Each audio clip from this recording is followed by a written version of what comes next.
warm welcome to everyone. This is Dr. N. Kavita, Assistant Professor from the Department of Commerce with Retail Marketing, PSG College of Arts and Science. I am going to handle a specific topic called labor cost from cost accounting.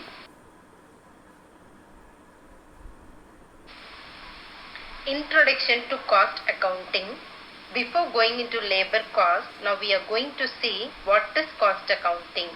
Cost accounting is the classifying, recording and appropriate allocation of expenditure for the determination of cost of products or services and for the presentation of suitably arranged data for the purpose of both control and the guidance of management. It also includes the ascertainment of cost of every order, job, contract, process, service or even unit as may be appropriate.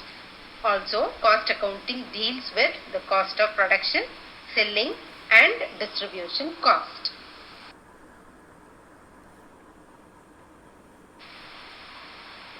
The next heading is elements of cost. In cost accounting, there are three different elements of cost which are very important. Each and every element of cost is divided further into direct and indirect.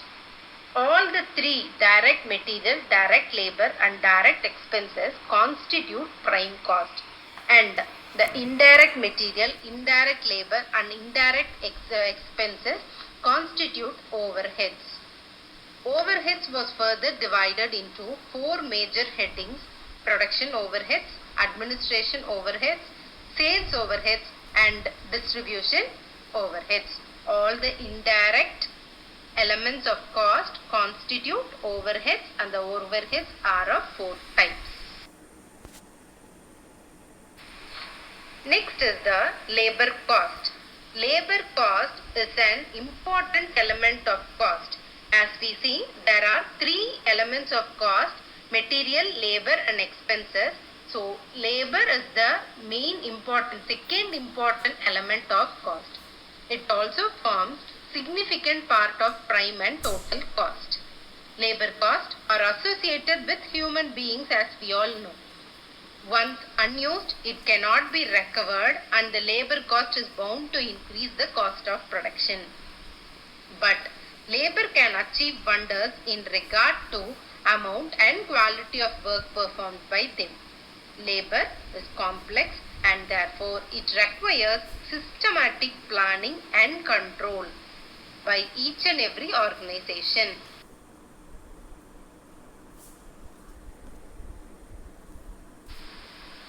Types of labor.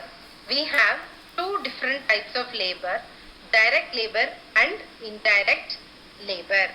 So, direct labor cost is the cost of labor expended in altering the construction, composition or condition of the product.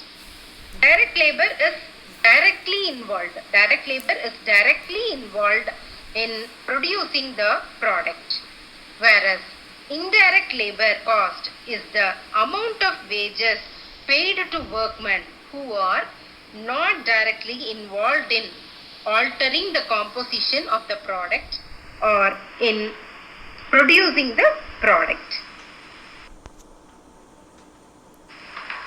Objectives of management in relation to labor cost. There are four important objectives of management. Each and every organization is interested in labor cost. First one, to estimate the correct labor cost of order, job and processes to ascertain the cost of each job, process or order. Reduction of labor cost, absorption of overheads. Third one, increase the efficiency of labor. And fourth one, general techniques for effective control of labor cost. Techniques for effective control of labor cost. Following are the different techniques which are used by the organization for effective control of labor cost. Number 1, scientific production planning. Number 2, fixation of labor budget. Number 3, setting labor standards. Number 4, labor report. And number 5, labor cost accounting. Labor turnover. We are going to see what is labor turnover. Labor turnover may be defined as change in labor force, and there are n number of reasons for change in labor force. Higher labor turnover indicates that labor is not stabilized. We have two different types in labor turnover, higher labor turnover and lower labor turnover. Both are two extreme conditions. Higher labor turnover indicates that labor is not stabilized and there are frequent changes by way of workers leaving the organization. But on the other hand, low labor turnover also indicates inefficient workers are being retained in the organization. So both the conditions have to be prevented.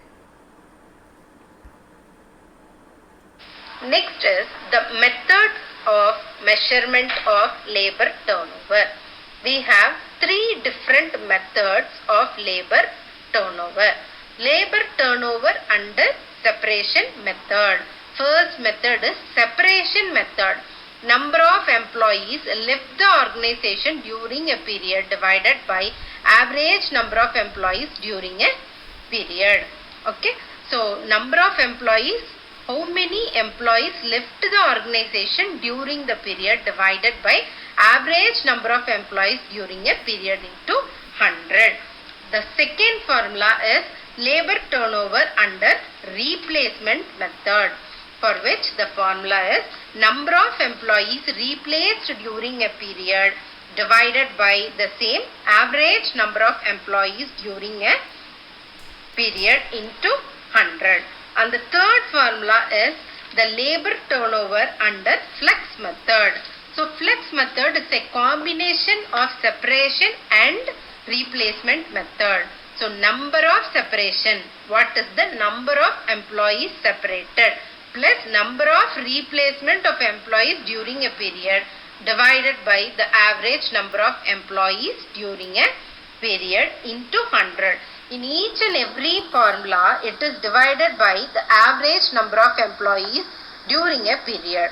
The formula for finding out the average number of employees is equal to number of workers at the beginning of the month. Number of workers at the beginning of the month plus number of workers at the end of the month divided by 2. So that we will be able to get average number of employees during a period. These three are the labor turnover formulas. What are the reasons for labor turnover in an organization? As we already see, what is labor turnover? Labor turnover may be defined as change in labor force. That is a percentage change in labor force during a specified period. So what is the change in labor force over a period of time? So this can be identified by number of separations, number of replacements that has been done in the organization. Next is causes of labor turnover. There are n number of reasons for why an employee is leaving out of the organization. There are three different reasons. One is personal causes, number 2 unavoidable causes, and number 3 avoidable causes. All these three leads to labor turnover. The first one being personal causes.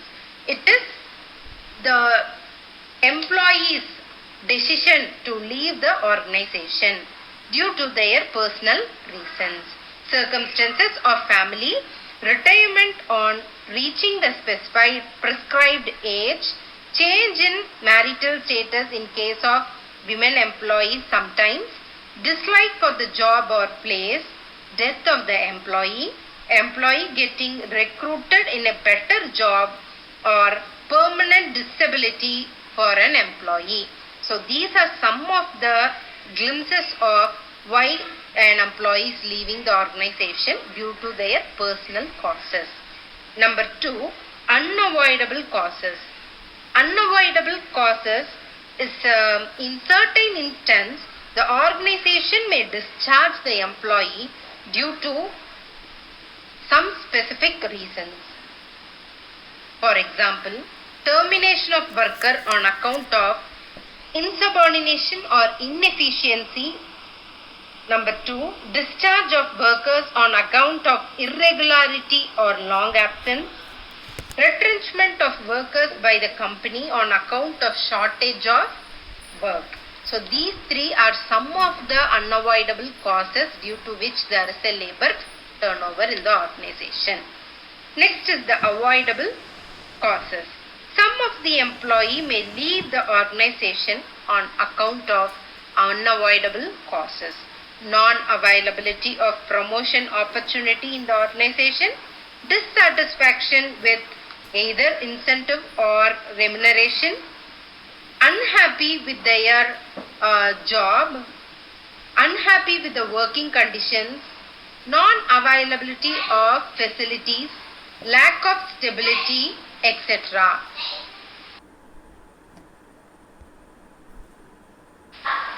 Problem number 1. From the following data given by the personnel department, calculate the labor turnover rate by applying separation method, replacement method and flux method. Number of employees or workers on the payroll at the beginning and at the end is given in this problem. During the month, 10 workers left, 40 workers were discharged and 150 were recruited.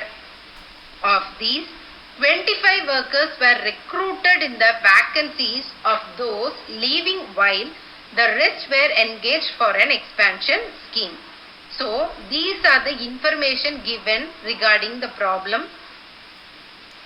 During the month, 10 workers left. So, employees leaving the organization, 10 employees, 40 were discharged and 150 were recruited. So, out of these, 25 were recruited in vacancy and remaining were engaged in the expansion scheme. These are the information given. And average number of workers during the year, the formula is at the beginning of the month, number of employees at the beginning of the month plus number of employees at the end of the month divided by 2 will give you the average number of employees. As in this problem, 900 plus 1100 divided by 2 is equal to 1000. Separation method. The first method, separation method. So, number of employees left the organization. Number of employees who left the organization is one of the main thing in separation method, and the formula for separation is number of separations divided by average number of employees. So what is the number of separation? 10 employees were left and 40 were discharged. So total employees who leave the organization is 50 divided by 1000 into 100. So 5% is the separation. What is about replacement? They have given that only 25 employees were recruited in the vacancy, but separated employees were 50, out of which 25 were replaced. So 25 number of employees replaced, 25 divided by average number of employees 1000 into 100 will give you 2.5%. And flux method, number of separation plus number of replacement. But in flux method, while going for number of replacement, we should also include the expansion method. Expansion scheme where recruited 150 employees for recruitment, who were 125 were engaged in the expansion scheme. 150 were recruited. Of these, 25 were recruited in the vacancy. Okay, out of 150, 25 were replacement and remaining 125 were expansion scheme. So 150 is the total recruitment plus 40 plus 10 separation method, divided by 100 is equal, 1000 is equal to 20%. So I have given a note, replacement method ignores recruitment for expansion. In replacement method number 2, we should not include recruitment for expansion. But under flex method, it includes all recruitment including expansion.